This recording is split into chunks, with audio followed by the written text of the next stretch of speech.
Another day with Project 500. This is an 88 model GMC Sierra.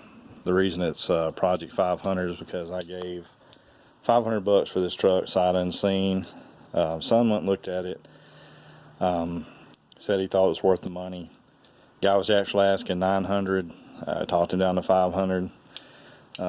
Had the Vortec 350 in it. Came out of a 4x4 vehicle. I think it was a Sierra or something like that. I mean a Silverado 4x4 between a 97 and 2000 model, I believe. But it's the roller motor. It's basically stock other than the intake and the carburetor and Excel distributor and the mid-link headers. As you can see, the body's a little rough, pretty rough, but it's all here. It's got some Pacer wheels and stuff on it. Flowmaster and some of these little Euro taillights I'm not especially fond of. And the interior needs some work, but it's got, heck, the brand new tire on the front. It's probably worth almost close to what I gave for it. And missing one centerpiece, which you can get them on eBay for about $20. But anyway, the story was on it is the heads were cracked, which are notorious for these Vortec heads because of the casting, how thin it is. They do flow really well. Everybody loves these heads, but unless you're buying them from Summit to where the casting is thicker, they're bad about cracking. And I found after buying 3 sets of heads, I finally got a set of heads that wouldn't crack, so I put everything back together with these heads I bought. They're the 906 casting heads. Put everything back together, and it took me a while to figure out how to adjust the valves, which I hadn't really adjusted the valves the way they should have already. Had a problem where some of the rocker arm nuts were coming off, backing off, and I bought some locking nuts and put on there and hadn't had any problems since, but I still need to adjust the valves. But yesterday I done a compression check on these cylinders because I know people are gonna probably blast me on YouTube for saying this, but I lined home some of the cylinders with the pistons still in there. I just brought from about mid part of the cylinder up. I just honed them out just a little bit and used Scotch-Brite. I know a lot of people are going to say, oh my God, you use Scotch-Brite, but clean the cylinders out really good with gas. I know people are going to blast me on this too. I use diesel fuel, and then I suctioned them out with a shop vac really good, and then I wiped them out really good, and then oiled them down with some WD-40 and wiped them out and then put everything back together. And it took me a couple of days to finally get it running, but it runs really good, starts out really good. I got everything running. These water pump bolts down here that are on here now are the original ones that were in it. I didn't like it because, as you can see, some of these are kind of starting to round off. And I went to a local parts store and got brand new bolts, but they were made out of the pot metal bolts. Found this out later. They're made out of the pot metal, kind of metal.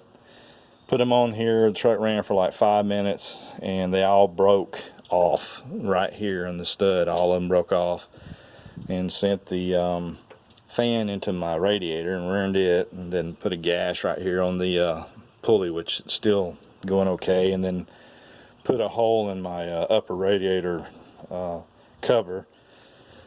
And this is the head, one of the heads that was on the truck to begin with, which has a crack on the bottom, and it bent the fan shroud blade right here, which I straightened it back with a vise, but it still doesn't have that curvature in it like all the other ones do, so it probably is no good. I can't get it to straighten out right, and I used this kit when I done the compression check, which is just a Harbor Freight kit, pretty cheap. But the problem with this is, because it was new, these hoses were fairly stiff, and I wasn't able to get to some of the plugs, which it's basically what you need to do to really know if the engine's hurt or not. But I was able to get to the ones I actually honed out, and they're holding anywhere from 135 to 150 pounds of pressure. Now they're not, the valves aren't adjusted like they're supposed to be, so some people are telling me it may be a little higher if I would adjust the valves outright. I don't know, but I'm not a mechanic, I don't know that theory. Some people suggest I put a teaspoon of oil in there and try it with the oil in there to see if I get any on a higher number, and if I do, that means that I have a ring leak or something.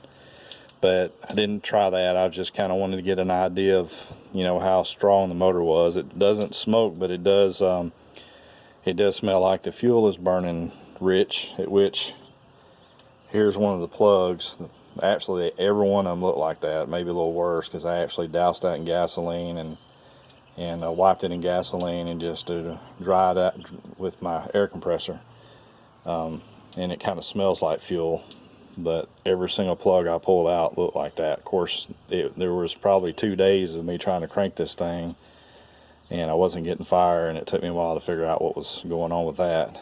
But anyway, putting the plugs back and fixing to put the plug wires back on it and crank it up. Back to the bolts breaking, I went to the parts store and did a liability paperwork on that, so I'm waiting to hear back from them before I decide what I'm going to do about the radiator and the parts that got broke. So whether or not they want to own up to those bolts breaking, or say I installed them wrong, or however they want to do it, we'll see about putting things back together and actually go on a drive in the truck. I've not driven this truck except for backing it down my driveway and pulling it forward, and it, everything seems to be going good on that. As far as the transmission, seems like it's probably going to shift out okay, but I have quite a few things I need to do to this truck before I take it out on the road. I might take it down our road here since it circles around and do a video of how it drives there. I rebuilt the carburetor and just stuck it on there and adjusted it out a little bit so it runs pretty decently fair. And then I have an issue with the ball joints on this side. As you can see, this tire is wore out on the outer edge, and which is indicative of ball joints or something going on there with the front end. But she's a work in progress. She's need to fix this, and of course the interior looks like somebody just ripped the top part of this off, which I'm just going to put a cover on it and send it. But got to replace the steering wheel. I thought it was going to be just the bolts.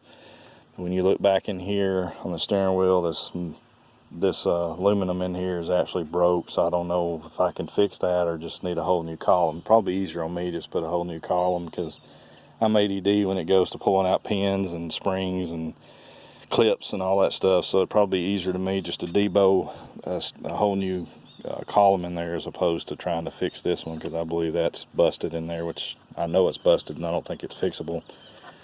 And then of course the door pin doesn't shut half the time, and I guess the door pins went bad in here. Instead of him getting the door pin and fixing it first like he should have, he looks like he just pried all this out so he could shut the door when the door started sagging or moving around. So later on down the road, this will be replaced, and this door will probably be replaced. And I got some fiberglassing to do on this thing here, on the bed. And then I guess instead of him taking the bed off every time he wanted to get to the fuel pump or whatnot, a lot of people just cut a hole in the bed and put a plate like this over it so they can get to the gas tank. And I guess when he was working on it, he broke these out here, this stuff out here, so I don't know what I'm gonna do about fixing that. But anyway, I didn't give but $500 for the truck, and I've probably got another $900 to $1,000 in it, but it's a project that I'm willing to see through to the end. As soon as I get it running and all, I'm going to take it down to the car wash and steam clean all this stuff out here and make it look good, and probably get in here with some spray paint and try to make it look like something. But other than that, this is a Project 500 1988 Sierra. It's got the 350 Vortec in it, 350 turbo transmission. It looks like stock rear end. Somebody has put Lawrence shackles in the back, and that's a whole nother story. It looks like they cut the leaf springs and did a bunch of mumbo jumbo stuff back here. The leaf springs are sitting on the bed here. I don't know why they done that. They cut that out so you can actually see the leaf springs sitting right there. And I hadn't even had time to even look at that to see what to do to fix that yet. Probably new leaf springs and some lowering kit stuff I'm probably gonna have to buy to fix that right. But anyway, this is my story on this truck, and as soon as I get it all put back together and running, I'll do another video of the truck running. Love, peace, and chicken grease.